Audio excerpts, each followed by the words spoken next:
weekend. Warriors, Warriors,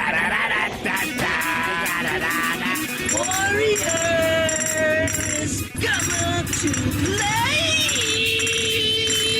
Yeah, here we go.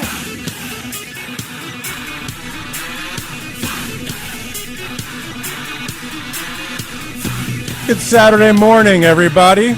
We are broadcasting live from the Harmon Solar Studios in beautiful Scottsdale, Arizona.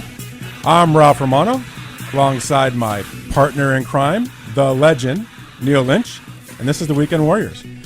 On our show today, we're going to talk about... We're going to vote. Before we go into that, Welcome back. we were looking forward to this moment of you being back from the ranch. I know you want to get into the agenda, Same old but we were crying last week, and we love you, Neil, and we're so glad to see that you've recovered and you're feeling better. Well, thank you. My sponsor told me to talk about this with you on the show. Actually, that's not even true. There was no sponsor. So my wife heard about this place called the Desert Bar, which is this bar in the middle of the mountains, just about a couple of minutes east of the Colorado River, over by Parker and just south of Lake Havasu. So she decided to build an entire weekend around it.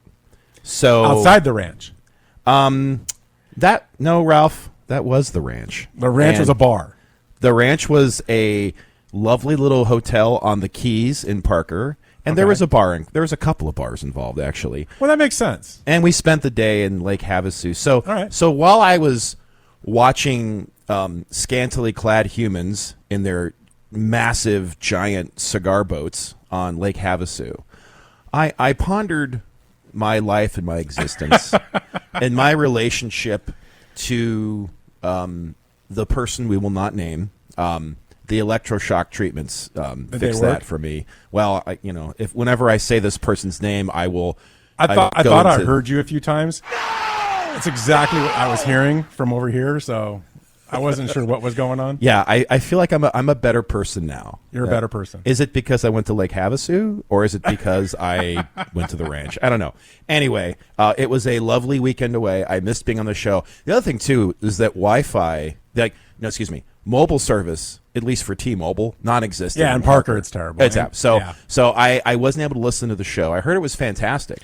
It was good. It was good. It was a little bit different vibe, but it was very informative. But it's good to have you back. I appreciate that. Thank you, Ralph. And I'm very happy to be back. And I feel like I'm a better person now. Well, good. So hopefully I won't have to fire you this week. Well, let's see how the therapy works. Let's not get too crazy. So on the show today, we are going to. This is the finals. This is the championship of the Arizona Best Sports Moment Tournament, and we are going to have you, the listeners, text in with your vote. We're going to decide today during the show which sports moment deserves the title Weekend Warriors Best Arizona Sports Moment. And then we're going to talk about the sad demise of the Arizona Coyotes and other things around it. We're going to touch on the WNBA Wage Gap. By the way, this is a topic that Ralph brought up, not me, so just putting it out there. We're also going to talk about some Major League Baseball. We're going to hit the way too early panic button for a couple of teams. One of them I know I'm going to talk about. And then we'll talk about whatever else we want to talk about. So, hey, let's just get into it. Well, before we get into it, let's get everybody. So we need you to text. This is important to vote for the moment. It's 888-368-1580. Join us on the text line so you can put a vote in for. Are we going to just talk about one or the other? Okay, go ahead. I'll do both. I cut you off. No, it's okay. You got to play the intro though. Oh, I got to play the bracket intro. You got to play the bracket intro. How about if I just go da da da da da da da da da? That was so much good enough. That was so much better than the actual music. All right, so you are voting on the top. These are the top two finalists for the best Arizona sports moment. The first one is Luis Gonzalez hitting the game-winning hit to win the World Series in 2001. The chance of a lifetime for Luis Gonzalez. 2-2, bottom of the ninth, Game 7 of the World Series. Bases loaded. Floater, center field. The Diamondbacks are world champions. All right, Those so are that's words you never hear anymore. The Diamondbacks have won a championship. Anyway, go ahead. Wow. Okay. So that's the first one. Now the next one, which is a little bit of an upset, I think, for some people, but you know what? Too bad they beat them out. It was the Arizona Cardinals defeating the Eagles in order to make it to Super Bowl 43. McNabb's got it.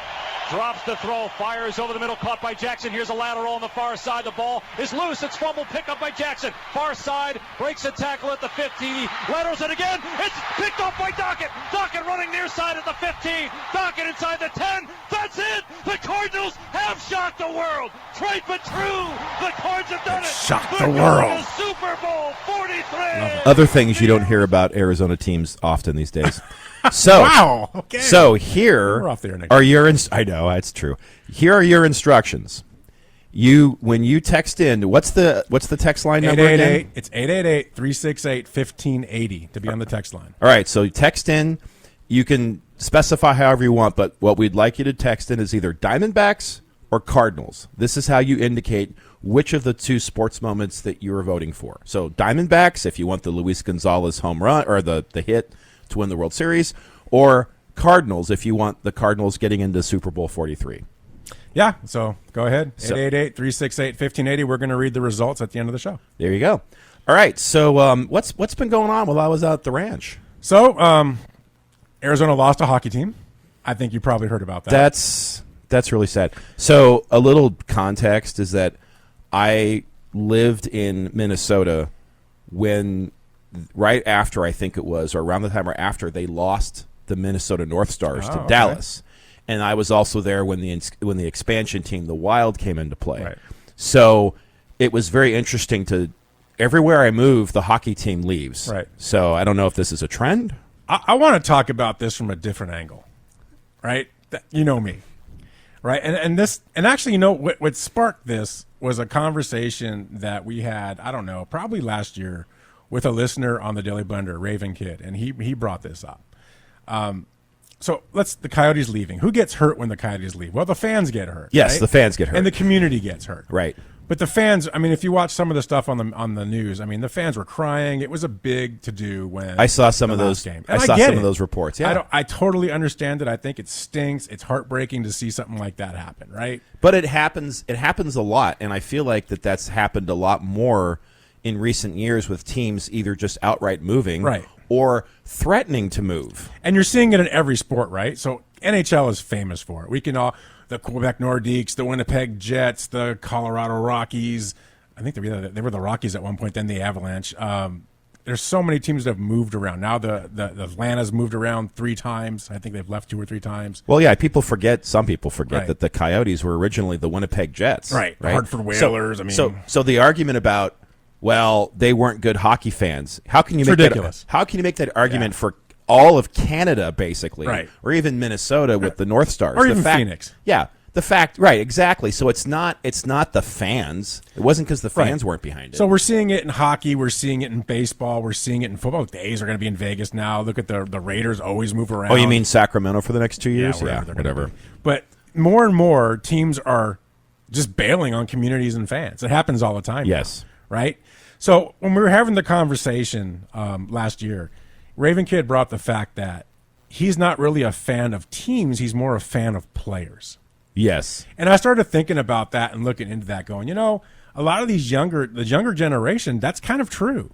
They are connected to these players versus being connected to a team like we are, right? Yeah. We live and die by teams. Correct. I always have, right? Live and die by the Seahawks. You were a Packer diehard, still are, right? Dodgers, Kings, Yes. Lakers. We live and die by those organizations.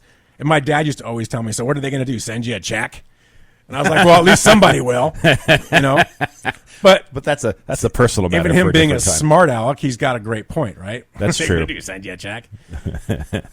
Man, my dad's a whole different conversation. Anyway, so we started looking at this, and you start seeing now that there's a shift from team loyalty to athlete loyalty. Yeah, I've seen it in my own daughter. She's a Cody Bellinger fan. Even though he went to the Cubs, she doesn't care. Right. She actually went to Mesa during spring training to see Cody, right, wearing her Dodgers Bellinger jersey. Because ultimately, it doesn't matter the front; it matters the name on the back. On the back, and you're seeing athletes are not loyal to teams anymore. Right. With the exception of guys in the Dodgers signing a 10-year contract, most guys are signing 2-3 year contracts and they're out, right? They're going to making more money and more. So if you have a team, you have these players that come in, especially in college sports. Oh my gosh, right? They leave every year. Now they do, right? Yeah, that's with just the how transfer it works portal. now.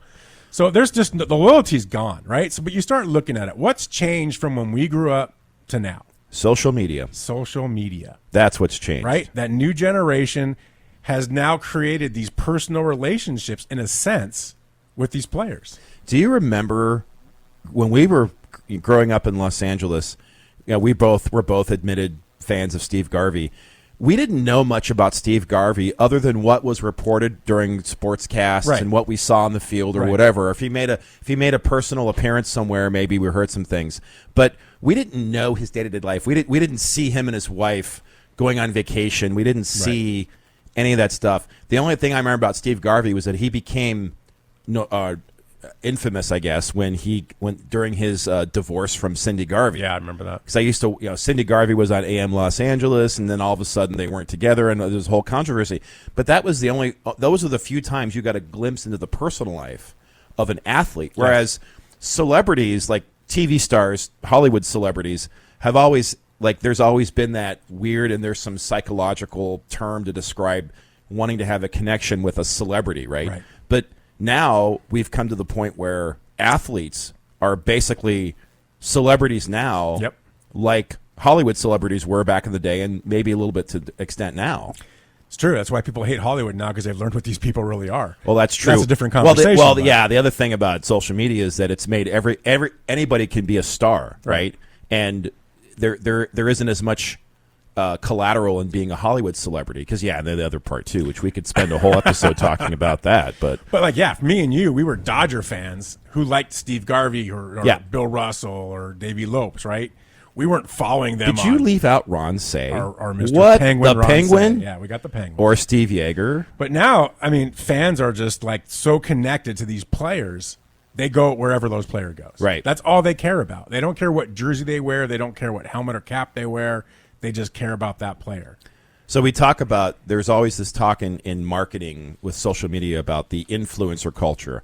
And it seemed to be going on for a while during the YouTube, when YouTube came into prominence, and that kind of faded off. But now with TikTok and Instagram and everything else, I feel like we're seeing a revival of the influencer culture. Right. But that also leads into, like you said, now we're focused on athletes, not players, which is why the WNBA, for example, is going to really benefit, because we have a lot of individuals who are being promoted as opposed to their teams. So that's a really good point, especially the WNBA. I think they'll benefit tremendously from Caitlin Clark. It's funny when you look back at the NBA back in the late 70s, early 80s. They were about to fold. It was awful. But what happened? Magic Johnson and Larry Bird. Can you imagine if there would have been social media back then? Oh, I can't even What imagine. they did is they put a massive marketing campaign around Larry Bird and Magic Johnson and created this riff, right? And that's how they got the country interested in the NBA again, was these two guys that just went at each other. And us in LA hated Boston, still do to this day. Right. And people in Boston, those racists, hated us, right? So that's just how it worked, right? And it just kind of grew throughout the 80s. And then by the time Jordan came along, it just blew up, right? So, but if they would have had social media back then, oh my gosh, it would have been insane. So that's why I think the WNBA, to your point, has a really good opportunity to really take off from this point because of Caitlin Clark and some other things. Yeah, but at the same time, I agree with you. I think that it's true, though, and I think that I don't know how the leagues and the teams are going to adapt to this, if at all. I feel like that the NBA basketball has done a better job of it. Because I know, for example, the NFL, and I think to some degree, Major League Baseball was actually really bad about this. Major League Baseball really policed social media. They centralized it. You could not do anything. You couldn't represent yourself or have your own personal account or promote yourself in any way. The NFL kind of went down that path, but they kind of backed off. And what's happened is that the popularity of the NFL has only grown. So the leagues that have embraced social media, despite all that stuff, they've actually become more popular. This is where it's interesting. So first off, on the text line, Pinocchio, thanks for texting in. He said, Ralph, dude, gotta be Gonzo's hit. I've lived in AZ since '99, only been to a D-backs only to Only been to a D-backs parade, so that's the only team that's actually won a real championship. Sorry, Randy. But yeah, thank you, Pinocchio, for texting in. That's awesome. There's a couple other texts already for Luis Gonzalez as well. So that is starting to go out. I don't know. It's going out in front. We have to let the whole thing play out. But it's early. The early lead is Luis Gonzalez. Yep. So back to our conversation, I went ahead and said, I'm going to take a look and see who are the top American athletes on social media that have followings. All right. Right. And this is really interesting because remember, think back to our conversation about the NFL being the 94 out of the 100 broadcast, right? Most powerful organization in the country and the world. Let's look at social media. You just made a really good point. Things change. Who do you think the number one athlete is on social media in America? God, I wish I would have. Is this? And it's by far. Now, hang on. Can we do? Is this the traditional four sports or is this any sport? Any sport. Oh wow, that's a tough one. He's an NBA player. Steph Curry. No, LeBron James. Oh, of course. He has 226 million followers. So I just outed myself for being not a LeBron James fan because I should have known that. But that Steph makes Curry's perfect number 2. sense. Okay. But he's at 76 million. That's the disparity. 226 to 76. Yeah. That's a pretty big disparity. But if you look at the top 10, it's dominated by NBA players. Right? Yeah, my point. Yeah, exactly. The only NFL player in the top 10 is Odell Beckham Jr., and he's at number 10. How does he? Right? Because he's good at social media. So yeah. But it's that's James, true. it's Curry, it's Durant, Westbrook, Kyrie Irving, Chris Paul, James Harden. These guys are all in the top 10. So something I've noticed too is that my son attended a high school in Minnesota, and he played for the football program at Osseo High School. So I'm giving a shout out to Osseo High School in Osseo, Minnesota.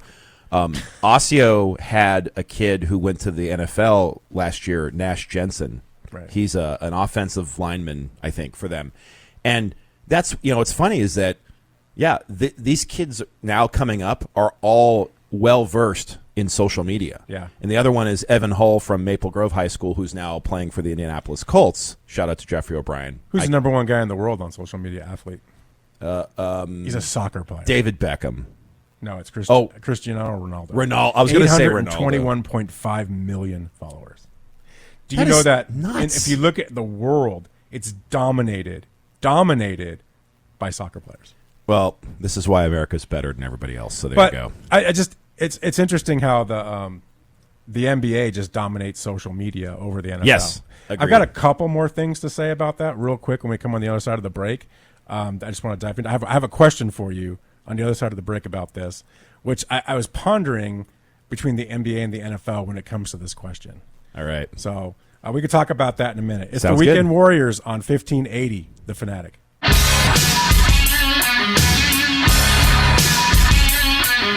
It's the Weekend Warriors on 1580, The Fanatic. Okay. So I got one more thought, and this may be a weird thought, but I've always thought It's probably this. going to be a weird thought, honestly. When you watch a basketball game on TV, Jack Nicholson. no, Oh, wait. Sorry. you see the player, you can see their face, their eye. I mean, you know what I mean? There's that you can see the player. Right. Right? When you watch a football game, you see a helmet and pads. You don't really see the player. And I've always thought that it's kind of a disconnect between the and this may be stupid, but it's a disconnect between the audience and the team players, because when you look at a football team, I look at the team versus more looking at each individual player. When I watch a basketball game, I focus more on individual players because I feel like I'm more connected to them because I can see them. Is that stupid? I don't think it's stupid, but I think that you're failing to see their hearts. And that's what I see with football players. No, I agree. There's because of the outfit, because of the uniform, there's a bit of a disconnect. I don't know. It may be a reach. I think that's valid, and I'm saying that now because you're sitting across from me, and I don't want to be injured before I leave here. But yeah, no. But I there might be valid to it. I have to noodle on it a little more. What do you guys think? Yeah. Is it a reach? 888-368-1580. Go on the text line. I'd be curious to see what you think. Am I reaching, or maybe is there something there?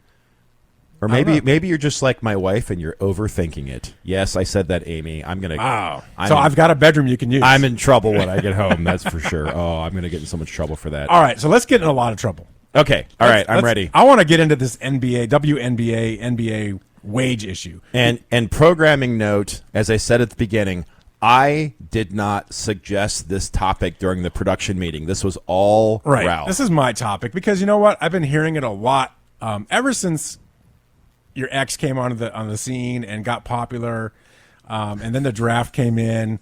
You thought I was talking about your ex-wife, huh? Well, I had to pause for a second. No, I we're was not like, talking nope. about your ex-wife. The one who shall not be named. Yes. Yeah. So, but ever since that started going and the brackets with the women's basketball, everything got popular. This conversation started coming up, and it's such a. This is what I hate. I hate politics. I like them, but I hate them. And what I hate is everyone speaks to their agenda. So I'm gonna read a couple things, and then I'm gonna play a couple things. Okay.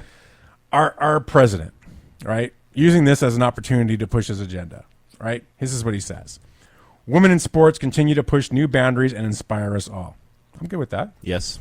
But right now we're seeing that even if you're the best, women are not paid their fair share. It's time to give our daughters the same opportunities that our sons, ensure our women are paid what they deserve. My quarterback that I used to love. Russell? Russell comes out and says, these ladies deserve so much more. Broncos Praying country. for that day. Let's ride. Right? And then Lisa Ling, who's a journalist, says, Steve Curry makes more per game than what Caitlin Clark is making in 4 years. Okay. Right. I get that. So right away, we're coming into they're not getting their fair share. The world's misogynist. They hate women. Women are paid unfairly, blah, blah, blah, blah, blah, right away. That's where we're going with this. Okay? Let's listen to Kathy Engelbert. She is the commissioner of the WNBA. Caitlin has the ability to make up to $500,000 just in WNBA wages this year. So, of course, they're just looking at a base which is collectively bargained. And actually, it's low. Because she's the number one pick, she'll make a little more than that. But she also has millions and millions of dollars of endorsements. She's actually, because she declared to become pro, her endorsements are higher in dollar value. She has a global platform now, not just a U.S. platform. So she's going to do just fine, as will the top players in the league, as every league does. Also, there's comparisons to the men. Those men's leagues are 75 to 120 years old. We're tipping off our 28th season. I would say if you looked at them 28 seasons in, we're further ahead. But I realize we still have a lot of work to do. So I agree with her, right? First of all, she's talking about Caitlin Clark about, hey, she's not making $76,000 a year. It's more like $500,000 plus her endorsements. She'll be just fine. She's making really good money this year. So are the top players in that league. And then she talks about the fact that, we're 28 years old in this league. Let's think about the NBA when it was in its 28th season. It wasn't doing very well. People weren't making the kind of money they're making now, right? They've got a ways to go. You can say that about any professional sport, really. Right. And they've got a way to go to get to that point. So what I want to focus on, so for this conversation, let's look at some of the key differences between the two leagues. All right? So let's look at facts, not political opinions. Facts. All right. Okay? Look at facts. So the WNBA plays a shorter 40-game, 4-month season compared to the NBA's 6 months. Number one. They're playing 40 games. The NBA's only 6 months? It feels like forever. But okay. Wow. That's because of the playoffs. They play anyway. half the amount of games. NBA plays 82 plus playoffs. Yes. And their playoffs go forever. Correct. We just talked about how the NBA's existed longer. It's finishing its 78th season. The NBA's in its 28th. Okay, so that is an important point. Let's go to some of the bigger points. A big chunk of the money behind the game comes from media rights. Media rights drive a lot of the money. What are all the revenue sources? Media rights, ticket sales, right? Merchandise, right? Other stuff. Marketing sponsorships at the stadium level, for example. The NBA media deal is $2.8 billion. That's their media deal. That's billion a lot of money. dollars. The NBA media deal, $65 million. WNBA media WNBA, deal, $65 million. Okay. Okay. Right there, huge difference in the amount of money on the media rights. Okay. Let's look at revenues. All right. Okay. So this is where, if you ever run a business and you're an owner of a business, revenues are key, right? NBA generates $10 billion in revenue a year. $10 billion in revenue. It's a lot of money. Right? The WNBA generates $60 million. As of today. Right. And it'll generate more as we keep going. But $60 million, okay? And it takes $12.3 million distributed amongst players. Okay, so anyway, $10 billion, $60 million. Big, big difference. Okay? Salaries. NBA players receive an average salary of $9.6 million. Correct. All right? Highest paid player, Steph Curry, is $48 million. WNBA players have an average salary of $102,751. Jewel Lloyd is the highest paid player at $228,000. Okay, almost right. done. Almost done. Ticket prices. NBA, NBA ticket prices average about $94 a game for 82 games. Okay. WNBA ticket prices, more affordable, average about $47 a game for 40 games. Big disparity there, right? Viewership and attendance. All right, here's where the rubber starts hitting the road. For instance, the 2022 NBA Finals had an average of a 12.4 million viewership. That's pretty strong, right? That's pretty strong. The average attendance for an NBA game is a lot. Well, let me go back to the Aces. Let me go back to WNBA as far as viewership. The Aces and Storm matchup in the, I think it was in the finals last year, averaged 852,000 viewers compared to the 12.4 million viewers in the NBA. Okay? Right. So, like 1/14th. The average attendance at an NBA game, 17,184 fans. WNBA, 5,679 fans. Those are the average attendances. Should we do the math? So I'll let you talk first, then we can do the math. All right. So, although some listeners may think that I'm going to completely refute anything Ralph has to say, the fact of the matter is he and I are in complete agreement on this. It is not about misogyny. It's about basic economics. In particular, it's about sports economics. Yes. So if you take gender out of the equation altogether and compare these as just sports leagues, like for like, okay, there is no logical reason to think that a WNBA player at this point in time deserves to be paid the same net amount of money or the same dollar amount as a corresponding NBA player. Right. Because the economics don't work, right? You can afford it. You can wave a magic wand and say, okay, we're going to pay the WNBA average player the same as the average NBA player, okay? Right. Here's my question. Where is the money going to come from? And it comes from, obviously, revenues. The league's revenue. And as of now, there have been some changes there. It was actually pretty low. At one point, the WNBA was only getting 23% of the league revenue. Recently, that has gone up to 50%, which is the same as the NBA. So if you think about it, for the pool of money that the leagues make, the NBA and WNBA, the players get paid from the same 50% of the revenue. That's not what they preach. So here's Kelsey Plum from the Las Vegas Aces. This is real quick. This is a comment she was making on some show she was on. Asking to get paid what the men get paid. We're asking to get paid the same percentage of revenue. You know what I'm saying? So that's a huge misconception. It's a huge misconception. In the NBA, they have percentages of revenue shared for the players, right? So jersey sales, their TV contracts, but that's because their CBA negotiates. You know, if the owners are making certain types of money, they get that as well. In the WNBA, that's not the case. So she's preaching for a percent of revenue. I hear what you're saying with your 50% number, but let's look at the math. Okay, here's the math. $10 billion in revenue for the NBA.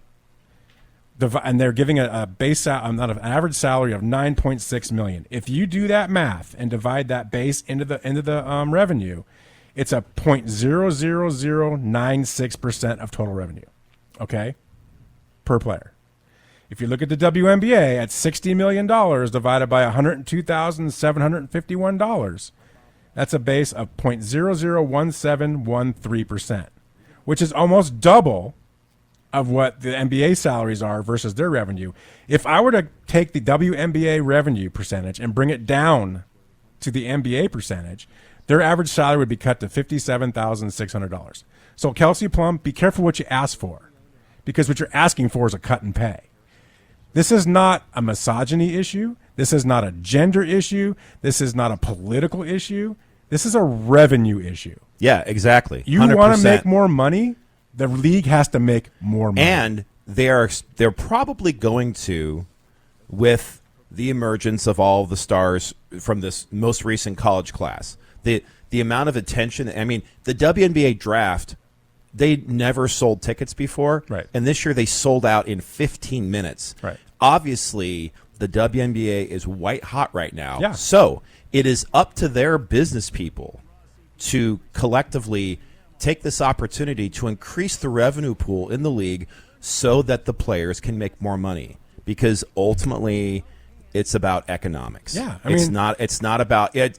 And again, when people demand that men and women be paid equally for for WNBA versus NBA, right?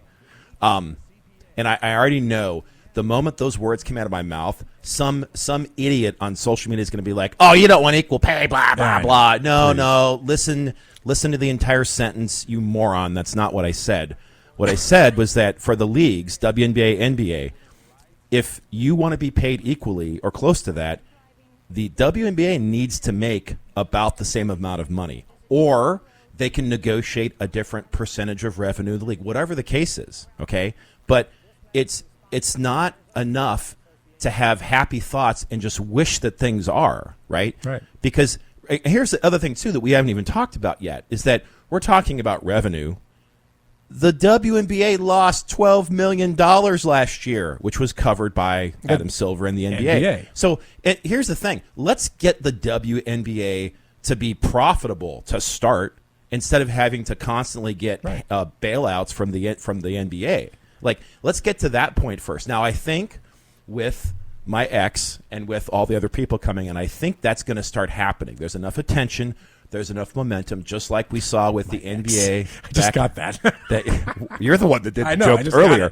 So yeah, they are going to start to become more relevant and more popular if the business operations in the league can keep that momentum going. Right. There's plenty of opportunity for that. Can they capitalize on it? Right. So yeah, whenever I hear that conversation, I just turn off, because clearly whoever is making that argument does not understand how economics works. That's exactly it. It's a basic economic argument. Yeah. Nobody here is saying that the WNBA is a bad product. We're not saying the players are bad. I was actually very impressed with what I saw in the college tournament. I think that the WNBA is going to benefit greatly from this draft class that's going in there. The social media aspect of it, the quality, the talent of those players. The WNBA will grow from here. Right. But to this point, Mr. and Mrs. WNBA, the only reason you exist is because the NBA has basically put money into your organization every year. They should have probably closed you down 10 years ago. You're not making money. Yeah, from a business perspective, you don't deserve to be alive. Yeah, this is not an entitlement. Right. You're not entitled to do anything in life, despite what some people may tell you. Right. So unless you can get people to come to your games, unless you can sell your merchandise, unless you can get enough people interested that the government. We're asking to get paid the same. She's still talking. She just wants to jump in there.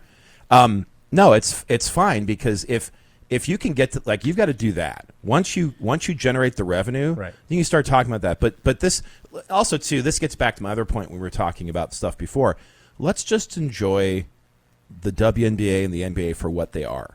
Okay, they're different leagues, frankly, different style of play. Yeah, like completely. I can't tell you. Like, I don't know. In the NBA, have they changed the rules for traveling? How many steps is it? Like 15, 30? If you're LeBron, it's 6. If you're LeBron, it's like he can like grab the rebound, walk across the floor, and dunk it, and then we're not going to call a foul. So there's ridiculousness. To me, honestly, the WNBA represents a more pure form of basketball. Okay. Yeah, I would agree with that. That's just different. how it's evolved over time, right? But it's like you can be a fan of both. You can be a fan of neither or one or the other. It doesn't matter. But to make the argument that they should be paid equally when the leagues are not generating the same amount of revenue is just utter ignorance. It's like, it's funny being in the business world. It's like that young generation guy that comes into a job, gets his first job, and he looks and he sees the boss making 3 times what he makes, and he starts complaining because he feels he should make that.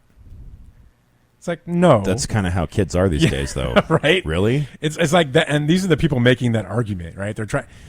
It's gotten so political. This is such a and stupid that's- political conversation. Yeah. Can we stop with the politics? Take politics out of sports. We don't need you to be in there. We have to deal with you all day long and everything else. Get the heck out of sports. Let's enjoy the rise of the WNBA. Right. Like, we're going to look back, hopefully look back decades from now and see this was the Magic Johnson, Larry Bird moment Exactly. for the WNBA. That's what this is. When they came in, this is when the league took off and became very popular. And let's face it, women's sports in general are getting a lot more attention. So, Yeah. like, there's the professional hockey league that's going on. There's also the women's only professional soccer league, I believe. Mm-hmm. I apologize, I haven't followed that much. But women's sports are beginning to earn their their place. And I'll tell you what, in my opinion, you're right. The women's sports have gotten better and better. They're getting more popularity. They're getting more media attention. Yes. Here's where they lose. And it happens all the time, lately anyway. I'm going to go to the soccer team. Here's how the soccer team loses. When you get people like Megan Rapinoe and her little band, and they sit there and they start creating all these political issues and bring them into the sport. Shut up, play the game for your country, not for you, for your country, and people will watch you even more because you're talented, you play well, at least you used to, you play well, and we want to see that. We want to see good sports. We want to see people representing our countries in a nice way. We don't want to hear your political garbage and BS that somebody over at, I'm going to say it, the Biden administration is pitching that you got to go preach this garbage. I don't want to hear it. I want to watch sports. So that's the problem with women's sports right now. And even some men's sports, too. They're doing the same thing. You could look back to the NBA where they started seeing a dip in ratings. You can look back to the NFL where they saw a dip in ratings because they brought politics into sports. Get it out of sports. Let's enjoy sports. I don't want to listen to your garbage. I just want to watch sports. I would like sports to be a true neutral ground. Yes, And like absolutely. even in the course of history, when you think about sports, an example is, and I'm going to get the details wrong, but there were race riots happening in Detroit at one point. Well, Right. they're happening all over the country in the 60s, right? But there's race riots in Detroit. And I remember watching some documentary where the one thing that united people was the Detroit Tigers baseball team.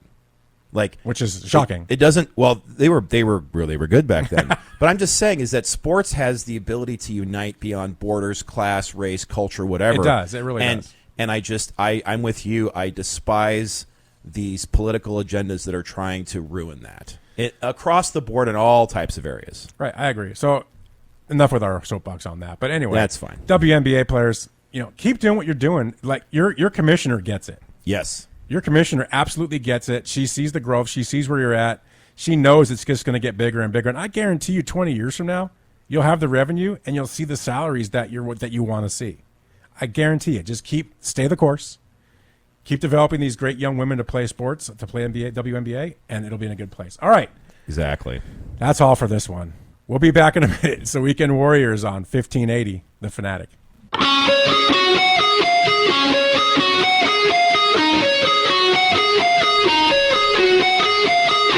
So Weekend Warriors on 1580, The Fanatic.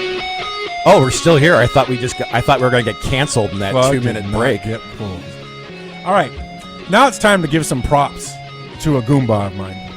Oh boy. Yeah. Who's that? Every once in a while, a Goomba comes up, and one of my Italian boys does something great, and we got to talk about that. So we're going to talk some baseball. Okay. Italians in baseball. You're kind of scared. Yeah, We're not talking mobsters. We're not because talking. I have no death. idea what you're going to talk about. No. So I want to talk about. Did Tommy DeVito switch over to baseball? No. That's I awesome. don't want to talk about Tommy DeVito. Tommy Cutlets. I want to talk about. I'll say his name. It's Jack Caglione. Oh, Caglione. that is such an Italian name. He is a baseball player at the University of Florida. Does he wear a pinky ring? He does. Oh, boy. And other things. I believe Don't it. mess with him. He's got a number. I was going to say. He's a baseball player out at the University of Florida. As of yesterday, he has homered in 9 straight games, which is awesome. That's an NCAA record. That's not what I want to give him a shout out for. Okay. The shout out for is he had just hit the longest home run in the StatCast era. In the StatCast era? StatCast era. Right. The longest home run in the StatCast era. And how long was that home run? 516 feet. Wait a second. Was he? Is he juiced? He's not. He has pasta in him, and he has some sauce, but he's not juiced. He's juiced on the marinara. He's got a couple other things in there. Does he live with his mom? He's got to live with his mom. Does he Are you kidding? Does she make him cutlets? Come on. 515 feet. 516. 516 feet is insane. So that breaks. There was a record in the MLB. It was 505 feet, and that was done in 2019 by Nomar Marza from the Rangers against the White Sox, and he broke that record. So it's the longest home run on record. So when did the StatCast era begin? 2015. Okay, so there could have been longer home runs before then. We don't talk about that. So this record only applies to the next 2015 forward. Yeah, so then 9 years. Yeah.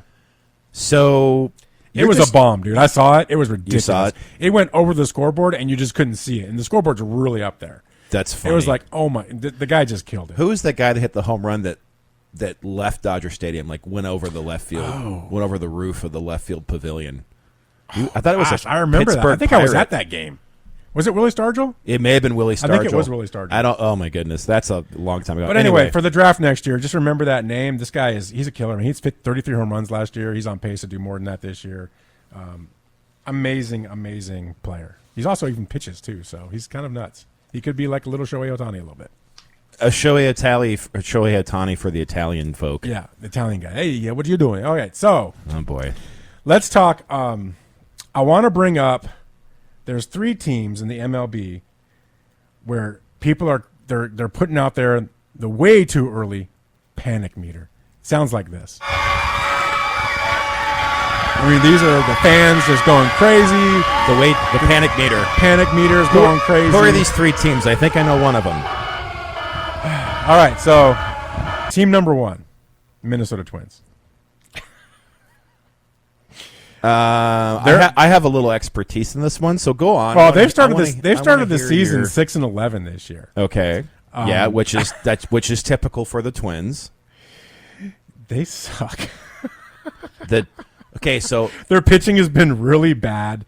They have like a 7.8 ERA at home.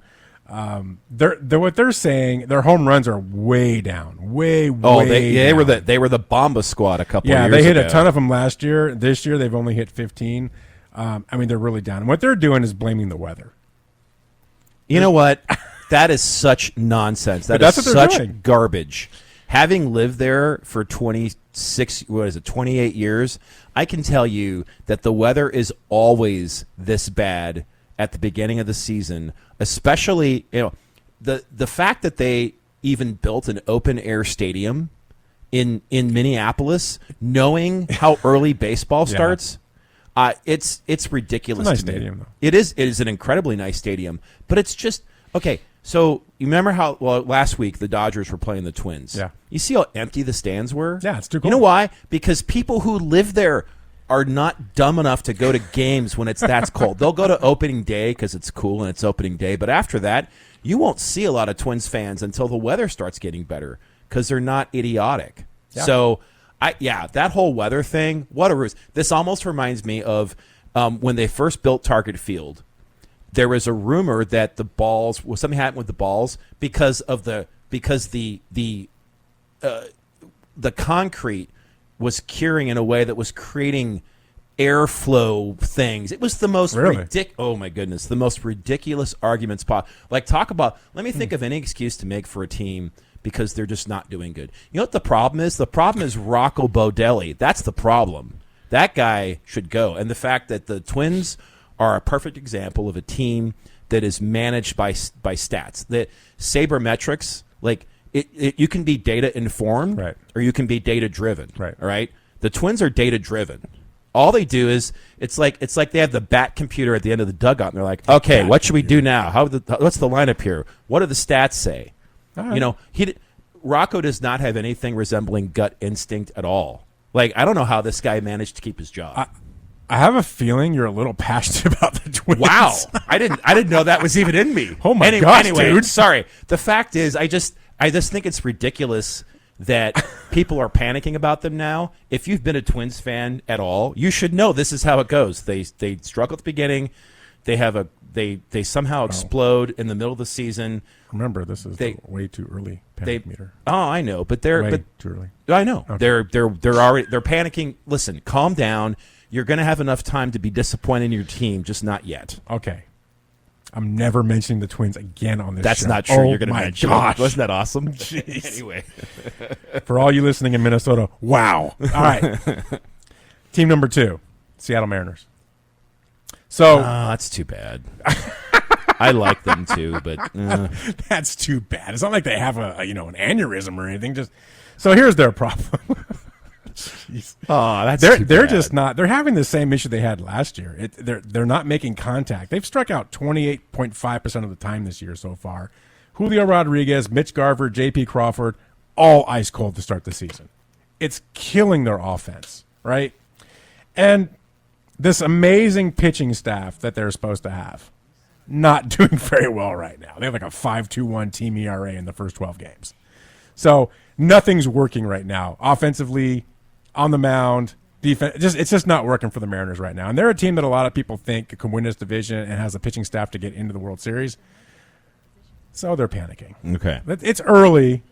Do you want to get emotional about the Mariners? No, I don't. No. I don't follow them as much as I do Sure you don't wanna get the emotional? Twins. No, I'm good, man. Thanks. Okay. All right. Because I was kind of pulling for it. This is a side effect of the ranch, by the way. So you know. All right. The last one that I wanted to talk about was the Houston Astros. Dodgers. No, What? Houston Astros. They're 6-14 to start the year. The Astros. Wow, I didn't even 6 realize that. and 14. That's crazy. They suck right now. Do you think all the years of cheating have finally caught up with them? You know what's. I hope so. But you know what's really funny about it all? So they went and they got Josh Hader, right? Yes, remember that. And Josh Hader's that guy where you kind of get him and think you could have gold. But there's this little nagging thing on your shoulder going, be careful. Be careful. Well, that little demon, he's right. Josh Hader has an 8.31 ERA right now. Whoa, that's not good. He looks bad. His fastball velocity is the lowest it's been. His whiff rate's the lowest it's been. He doesn't look right. So I'm not sure what the deal is with him, but that might have been a blunder on their part to get Josh Hader. So they're 6-14. I'm not upset. Yeah, me neither. I'm happy about it. I'm kind of cheering, honestly, a little bit. Now, I noticed that you didn't mention the Dodgers. There's no reason to. So I'm going to leave that alone because I'm let's just go there. Pretty passionate about the fact that I just am very disappointed with what I've been seeing, and I think I've watched almost every game this year, Right? And it just I am underwhelmed. And well, here's the thing. The problem I think that they still have, they still haven't really solidified the pitching. Well, I mean, no. Tyler Glasnow is the only solid person they have in the lineup. And they've just had this revolving door of pitchers, and they get a couple that are good, and then they get injured. I mean, the number of they have more pitchers. Like I feel like if you took their IL list of pitchers and started them, there'd be no question. They'd be undefeated right now. We don't really have a lot of time to go into Dodgers, but I'm just going to say this. We'll talk about it more next week. Don't panic. This is not a big deal. It's just not. Remember, the first place Dodgers, who haven't found their rhythm yet, are too talented and we'll be fine. It takes time. We don't have time for this. We have to be done with this right now. So. Oh well. All right. So I'm going to give me a second here to think. I have to do what they taught me at the ranch. Okay. Now, let's talk about. Now we've been talking about this, and we are ready to announce the winner of the Weekend Warriors Best Arizona Sports Moment Tournament. And are we going to announce the winner right now? I think we are. I'm pretty sure that we have enough votes. Are tabulated. We do have enough votes. Okay, so can I say this? What's the percentage? Yeah, go for it. The percentage is 100%. All right, now let's think about all of the great moments that we've had to talk about in this tournament. We've had the Denny Green, they are who they thought we were. The Diamondbacks sweeping the Dodgers. I honestly thought that was going to go further in the tournament. I wasn't going any further because I wasn't going to have it. Wow. All right. Well, we have some vote fixing there, folks. You heard it here first. We had the Suns sweeping the Spurs. I think it was. I bet there's a lot of stuff. Here it is. Here we go. Here's the winner. The chance of a lifetime for Luis Gonzalez. 2-2, bottom of the ninth. Game 7 of the World Series. Bases loaded. Flying, center field. The Diamondbacks are world champions. And there you go, folks. All right, so Diamondbacks are the winners. That's right. You don't say that very often. Well deserved, by the way. So congratulations to Luis Yeah, Gonzalez, that was wherever you awesome. may be. Great moment. All right. Well, hey, it was a good show, Ralph. Good show. Glad to be back. I got so much more to talk about. We'll catch up next week. We'll start talking some draft next week as we'll be in the draft. There you go. It's the most wonderful time of the year. Yeah, so like, subscribe. Hey, we're on Spotify now as well. So That's right. We'll talk to you guys next week. It's the Weekend Warriors, 1580, The Fanatic.